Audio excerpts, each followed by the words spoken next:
बहुत पुरानी बात है। एक नगर में दो राजा राज करते थे। उनमें से एक राजा का बहुत सुंदर बेटा था और दूसरे राजा की बहुत सुंदर बेटी थी। दोनों राजाओं के बच्चे शादी करने के लायक हो गए थे, इसलिए दोनों राजा अपने अपने बच्चों के लिए जीवन साथी ढूंढ रहे थे। लोगों को भेज रखा था। किस्मत की बात कि दोनों राजाओं के दूत आपस में मिले और बातचीत के बाद बीच उन्होंने एक दूसरे को अपने अपने उद्देश्य बताए। उन दोनों को यह सुनकर बड़ा आश्चर्य हुआ जब उन्हें यह पता चले कि उन दोनों के बाहर निकलने का उद्देश्य एक ही था। दोनों राजा भी आपस में एक दूसरे के बराबर के थे। इस तरह राजकुमार और राजकुमारी का जोड़ा बहुत अच्छा बनता था। जब राजाओं ने अपने अपने दूतों से उनकी बात सुनी तो उन्होंने आपस में बात की और उन दोनों की आतिथ्य हो गई। एक दिन तय किया गया और दूल्हा दुल्हन के घर पहुंच गया। शादी के में सब बहुत शानदार तरीके से पूरी की गई, लेकिन उनकी खुशियों पर एक बादल सा छा गया। उनकी खुशी कितने कम समय के लिए थी। जब दूल्हा अपने दुल्हन को लेकर घर लौट रहा था तो रात हो गई। एक बगीचे में रुक गया। पार्क से वह बगीचा परियों का था। यह पर यह रात को वहाँ आई थी। उसे रात जब वे वहाँ आई तो वहाँ राजकुमार को देखकर वे उससे प्यार कर बैठी। उन्होंने उसे अपना बनाने का सोच लिया। उन्होंने उस पर ऐसा जादू डाला कि मौत जैसी गहरी नींद में सो गया। अगली सुबह राजकुमारी और दूसरे लोगों ने उसे उठाने की बहुत कोशिश की, पर सब बेकार गई। उन सबको लगा कि वह मर गया है, तो उन्होंने इसका दुख बनाया और उसके लिए रो, जैसे कि लोग किसी मरे आदमी के लिए रोते हैं जिससे वह अब कभी बात नहीं कर पाएंगी। यह उनके लिए बड़ी मुश्किल घड़ी थी। तभी वहाँ पर दो चिड़िया आई और जहाँ लोग राजकुमार के लिए रो रहे थे उसी जगह के पास एक पेड़ की डाल पर आकर बैठ गई और आपस में बातें करने लगी। चिड़ा बोला, इन लोगों को इस राजकुमार को दफन नहीं करना चाहिए। चिड़िया बोली, क्यों? चिड़ा बोला, क्योंकि यह अभी मरा नहीं है, शायद कुछ दिन में यह जिंदा हो जाएगा।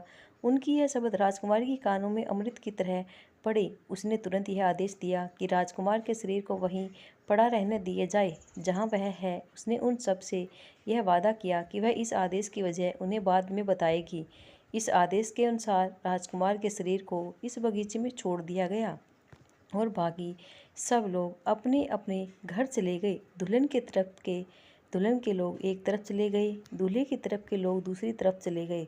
राजकुमारी बहुत समय तक वहीं राजकुमार के पास बैठी रही। राजकुमारी के माता पिता को अपनी बदनसीब बेटी की बदकिस्मती की बात सुनकर बहुत दुख हुआ। वे अपनी बेटी को किसी तरह मनाकर घर ले आए। कुछ दिनों के बाद जब राजकुमारी इस बगीचे में गई तो राजकुमार को वहाँ ने पकड़ बहुत बेचैन हो गई। राजकुमारी दिन रात रोती रहती। कोई चीज़ उसे कोई काम नहीं राम नहीं दे पाती। हर पल वह राजकुमार के लौटने की इंतजार करती रहती, तो आया नहीं। आखिर जब उसे अपना दुख और नहीं सहा जा सका तो उसने अपने पिता से कहा, महल छोड़कर इधर उधर घूमने की इजाज़त मांगी। हालांकि पिता उसे इस तरीके से कहीं जाने देना नहीं चाहता था, पर अपने मंत्रियों की सलाह पर उसने उसे जाने की इजाज़त दे दी। मंत्रियों का विचार था कि अगर राजकुमारी इसी तरह से यहाँ कुछ दिन और रही तो कहीं वह पागल ना हो जाए। तो उनकी सलाह पाकर राजकुमारी बाहर घूमने चल पड़ी। वह दुखी सीन चारों तरफ घूमने लगी। हर आने जाने वालों पैसे पूछती रहती, क्या तुमने राजकुमार को कहीं देखा है? क्या तुमने राजकुमार को कहीं देखा है? इस तरह घूमते घूमते राजकुमार के बारे में पूछते पूछते उसे कई दिन निकल गए थे, पर कोई भी राजकुमार के बारे में कोई कुछ न बता सका। आखिर एक बूढ़ा मिला। उसने उससे भी यही पूछा, क्या तुमने राजकुमार को कहीं देखा है? बूढ़ा व्यक्ति बोला, मैं एक बगीचे के पास से गुजर रहा था कि मैं वहाँ ज़मीन पर एक बहुत सुंदर लड़के को सोते हुए देखा। मुझे देखकर बड़ा आश्चर्य हुआ कि उसे नौजवान ने आराम करने के लिए ऐसी जगह क्यों चुनी। तो मैं वहाँ रुक गया। कुछ पल बाद ही मैंने कुछ परियां वहाँ आती देखी। उन्होंने उसके सिर के नीचे एक जादू की छड़ी रखी तो उठकर बैठा हो गया और उसने बातें करने लगा। कुछ देर बाद उन परियों ने उसी छड़ी को उसकी पैरों के नीचे रख दिया तो वह फिर से लेट गया और सो गया। मैं बस यही देख मेरी तो समझ में आया नहीं कि इन सब का मतलब क्या है। राजकुमारी बोली, आश्चर्य, क्या तुम मुझे उस बगीचे तक ले जा सकते हो जहाँ वह नौजवान सोया हुआ था? बूढ़ा बोला, हाँ हाँ, क्यों नहीं। कहकर वह उसे उस बगीचे की तरफ ले गया जहाँ वह राजकुमार सोया हुआ था। जब वे वहां पहुंचे तो राजकुमार का शरीर वहां दिखने में बेजान जैसा पड़ा हुआ था। राजकुमारी ने देखा कि जादू की छड़ी अभी भी राजकुमार के पैरों के नीचे रखी हुई थी। उसने तुरंत ही वह छड़ी उसके पैरों के नीचे से उठाकर उसके सर के नीचे रख दी। जैसा कि उस बूढ़े ने उसे बताया था, वह राजकुमार उठकर बैठा हो गया। उठते उसने राजकुमारी से पूछा, तुम कौन हो? राजकुमारी बोली, मैं तुम्हारी पत्नी हूँ, क्या तुम मुझे नहीं जानते? राजकुमार ने पूछा, तुम यहाँ आए कैसे? राजकुमारी बोली, इन बूढ़े बाबा की सहायता से। कहकर उसने उस बूढ़े की तरफ इशारा कर दिया जो डर के मारे कुछ दूरी पर खड़ा था। वह फिर बोली, आओ, उठो और जल्दी से इस भयानक जगह से कहीं दूर चलो। राजकुमार बोला, अफसोस मैं नहीं जा सकता। परियों को मेरे यहाँ न होने का बहुत जल्दी ही पता चल जाएगा। वे मेरे पीछे पीछे आकर मुझे ढूंढ लेगी और मुझे मार देगी। अगर तुम मुझसे प्यार करती हो तो यह छड़ी तुम मेरे पैरों के नीचे रख दो और यहाँ से चली जाओ। नहीं, कभी नहीं, ऐसा नहीं हो सकता, राजकुमारी ने कहा। राजकुमार बोला, तो फिर ऐसा करो कि तुम इस पेड़ की खोखले के तने में छुप जाओ, क्योंकि तुम यहाँ सुरक्षित नहीं हो, पर यह यहाँ कभी भी आ सकती है। राजकुमारी ने वैसा ही किया। जैसा ही वह पेड़ के खोखले तने में जाकर छिपी, परियां वहाँ आई। उनमें से एक बोली, यहाँ किसी इंसान की खुशबू आ रही है। दूसरी बोली, लगता है यह कोई इंसान आया है। कहकर दो तीन परियां इधर उधर इंसान की खोज में घूमने लगी। वहाँ उन्हें कोई नहीं मिला। उसके बाद उन्होंने राजकुमार को जगाया और उससे पूछा कि क्या वह किसी इंसान को जानता था जो उसके आसपास घूम रहा हो। राजकुमार ने साफ मना कर दिया कि उसने किसी इंसान को वहाँ आसपास घूमते नहीं देखा। वह बोली, पर हमारा पक्का विश्वास है कि यहाँ कोई इंसान आया था, क्योंकि इंसान की खुशबू हवा में फैली हुई है। कोई बात नहीं, हम लोग कल यह जगह छोड़कर किसी दूसरी जगह पर चले जाएंगे। अगली सुबह परियों ने सारा बगीचा देखा, पर उन्होंने वहाँ कोई इंसान नहीं मिला। फिर दूसरी जगह की तलाश में वहाँ से चल पड़ी। उन्होंने अपने लिए कोई दूसरी जगह ढूंढ ली जहाँ उन्हें लगा कि वहाँ कोई इंसान नहीं आ पाएगा। जब विवाह नहीं था तो राजकुमार ने राजकुमारी से कहा, प्रिय, अब तुम क्या करोगी? वह मुझे किसी दूसरी जगह ले जाएगी और मैं फिर तुम्हें कभी नहीं देख पाऊंगा। बहादुर राजकुमारी बोली, नहीं, ऐसा कभी नहीं होगा। तुम देखना, मैं कुछ फूल इकट्ठा करूंगी। तुम जब यहाँ से जाओ तो इन फूलों को अपने पीछे पीछे छिड़कते जाना, जिससे मुझे पता चल जाएगा कि तुम कहाँ गए हो। कहकर राजकुमारी ने राजकुमार को एक खास फूलों का एक गुलदस्ता लाकर दिया। राजकुमार ने फूलों को अपने कपड़ों में छुपा लिया और राजकुमारी फिर से इसी पेड़ के खोखले तने में जाकर छिप गई। कुछ देर बाद परियां वहाँ आई और राजकुमार को उन्होंने अपने पीछे पीछे आने के लिए कहा। जब राजकुमार उनके पीछे जा रहा था तो वह फूल अपने पीछे फेंकता जा रहा था। अगले दिन राजकुमारी उन फूलों के सहारे चलती गई जब तक कि वह एक बहुत बड़ी और शानदार घर के पास नहीं आ गई, जो एक महल की तरह लग रहा था। यह एक देव का घर था जिसने परियों को बहुत तरह के जादू सिखा रखे थे।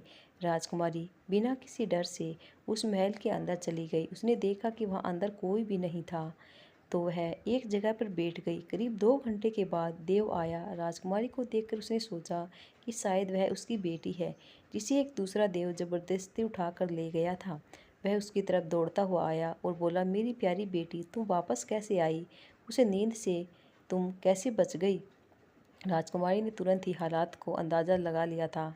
वह बोली, जब वह सो रहा था पिताजी, तब मैं वहाँ से भाग निकली। उसे समय तक राजकुमारी देव के पास रही। वहाँ उसे देव और परियां देव की बेटी ही समझते रहे। वह वहाँ